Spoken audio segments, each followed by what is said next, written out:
This is my Trial of Daphne, Murder in the Athens paper, and I am Melo. Thank you all for joining me today as we talk about the death of my beloved father. It hurts for me to have to say my father is no longer alive, and the killer, his own wife, Daphne, is alive. I have gotten many questions from other family and friends. Do you really think Daphne is guilty? Well, ladies and gentlemen, I am here today to answer that question. Do I really think Daphne is responsible for the death of my father? And the answer to that question is yes. You may believe that she's not guilty, but she has caused the pain and sadness to my family and his closest friends. It caused the pain in my heart when my father was getting sick because we all know he was not going to make it. She has also brought Fenelon's girlfriend face to face with death. She had to die with her boyfriend being killed right in front of her eyes and being chosen guilty and killed. Also adding that she was Daphne's friend, which we could all say that Daphne sadly killed her best friend too. Do you believe that she should live after this crime? I think not. My father was a good man, a very hard-working person who planned taking a simple trip to a faraway city with his friends, and he made so many plans, but this torturous day happened. They were going through lots of difficult times. You could even say they were falling out of love.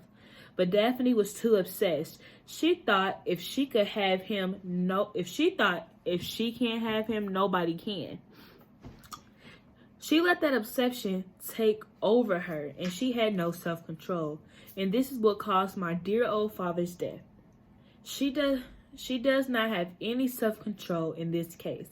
She killed a man. Once again, I say it was her very own husband.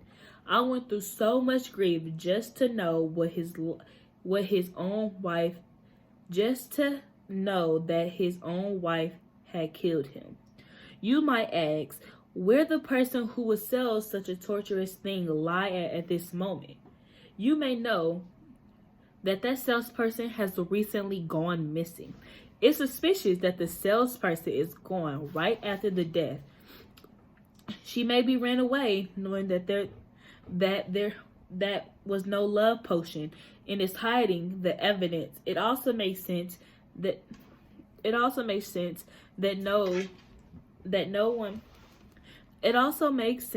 person that knows what they have done and that there's a consequence will try to hide.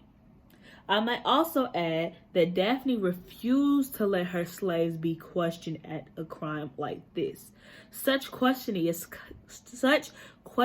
is customary at times like this. Yes, of course, I cannot prove that Daphne knew that this love potion was actually poisonous, but it's hard to believe my own father's death was just a coincidence. For he was very healthy at the time.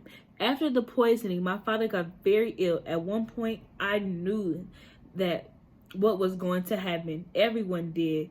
He was not going to get any better. I remember it as if it was yesterday. I entered my room, and before dying, me and my father had a conversation. He had told me that he caught Daphne trying to slip some mysterious green poison into his wine. And as we all know, the love potion will only be red or pink, never green. In the city, we believe green is a natural color of death. Anyways, seconds before my father passes away, he slowly says, I tried to swap the, and he never finished his sentence and slowly drifted off.